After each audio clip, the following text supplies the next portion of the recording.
All right, get ready, because this deep dive, we're going deep on something pretty radical.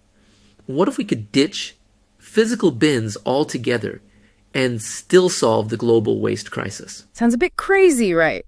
But that's the whole idea behind this invisible bin challenge. It's not about building more landfills. It's all about shifting our behaviors. I've got to say, I'm intrigued, but I'm also a bit skeptical. You sent over a ton of research on this. Yeah, we're talking about completely rethinking how we deal with waste. Yeah. Exactly. The research paints a pretty grim picture. 2 billion tons of waste globally each year, and a third of it mishandled.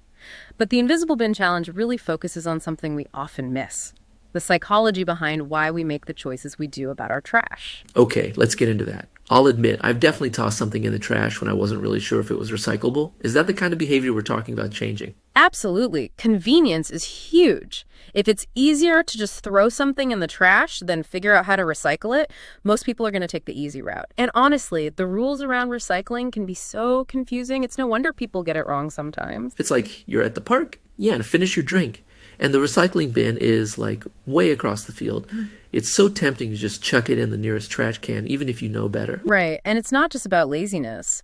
Our brains are wired to form habits. We're so used to just throwing everything in one bin that it actually takes conscious effort to break that pattern. And the Invisible Bin Challenge is trying to change that by making waste disposal more engaging. And we're Labor Day, so how does that work, this invisible bin? Is this some kind of futuristic tech I haven't heard of? It's simpler than you might think. The bin is invisible because it lives entirely on a mobile app. You log good actions, like using the right bin or composting at home, and you get points for each action. Okay, points. That sounds like gamification. But how do points actually change behavior? Are we only to be obsessed with getting points for tossing our banana peels? It's more than that. Think about the games you play. They tap into our desire for achievement and rewards. The Invisible Bin Challenge uses that same psychology, but for something positive. So it's kind of like those fitness trackers that reward you for taking steps. Exactly. And the research shows it works. You sent over a study from Finland. They saw a massive jump in plastic recycling rates, from 25% to 84%, just by adding a gamified element. 84%. That's wild.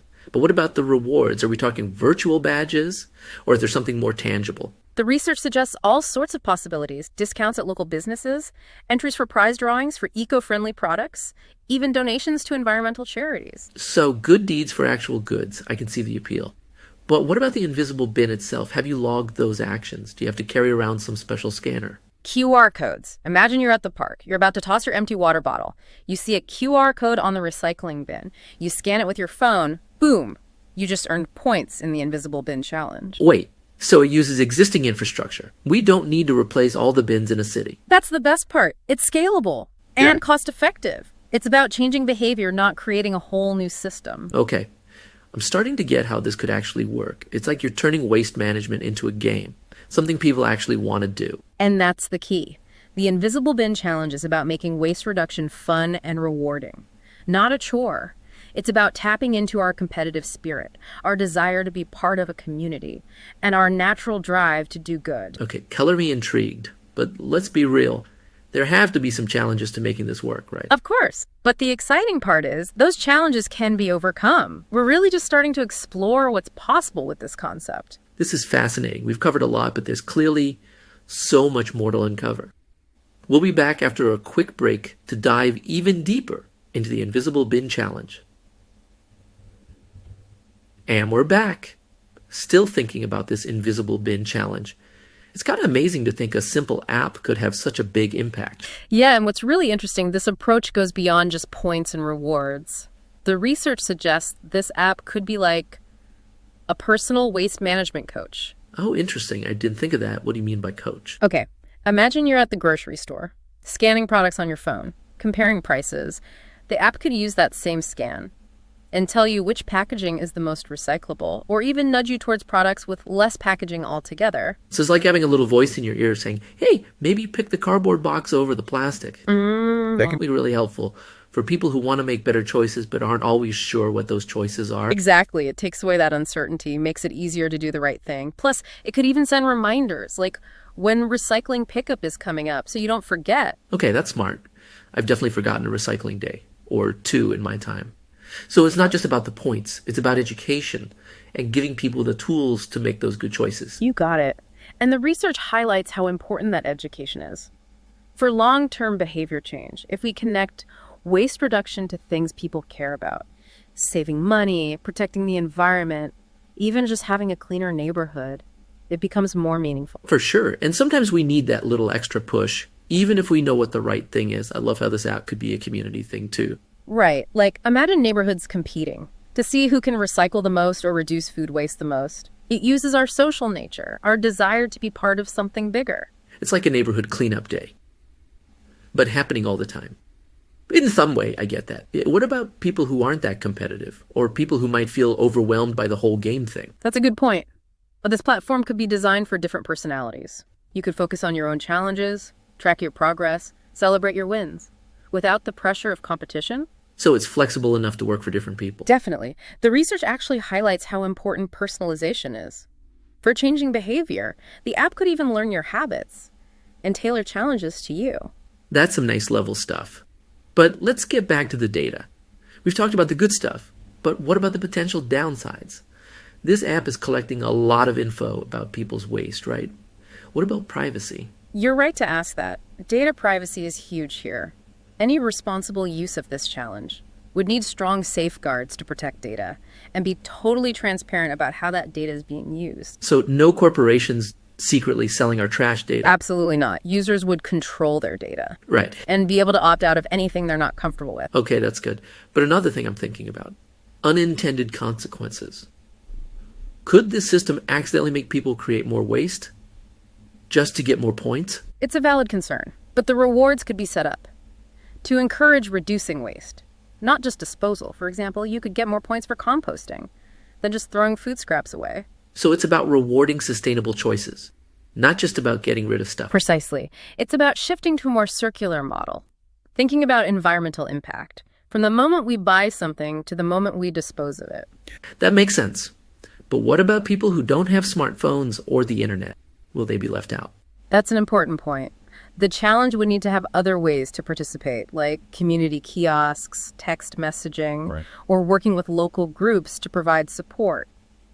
It sounds like being flexible is key. Absolutely. But who would actually implement something like this? The government, a private company, some kind of team effort. That's a great question. It really shows the need for collaboration. A successful program would likely involve everyone: government, businesses, community groups, tech developers. Wow, a big project. But I have to say, the more we talk about this, the more I think it could be a real game changer.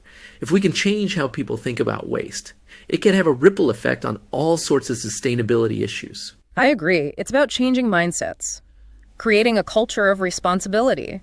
We all have a role to play in a sustainable future.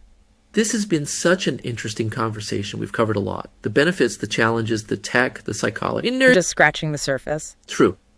But for now, we'll have to leave it there. We'll be back after a short break to wrap up our deep dive into the Invisible Bin Challenge. And we're back. For the final part of our deep dive into the Invisible Bin Challenge, it's been quite a journey exploring this idea of tackling waste. Not with more landfills, but by changing how we behave. We've covered a lot. The good stuff, the challenges, the tech, and the psychology. But I think we need to step back for a second and think about the big picture. Yeah, you're right. What does this tell us about how we try to solve problems? It's like we've been so focused on the physical stuff with waste, the bins, the trucks, the recycling plants, that we forgot about the human side of it. It's almost like we've been trying to engineer our way out of a problem that's actually about human behavior. And that's what I find so interesting about the Invisible Bin Challenge. It's not about forcing people to change through rules and fines.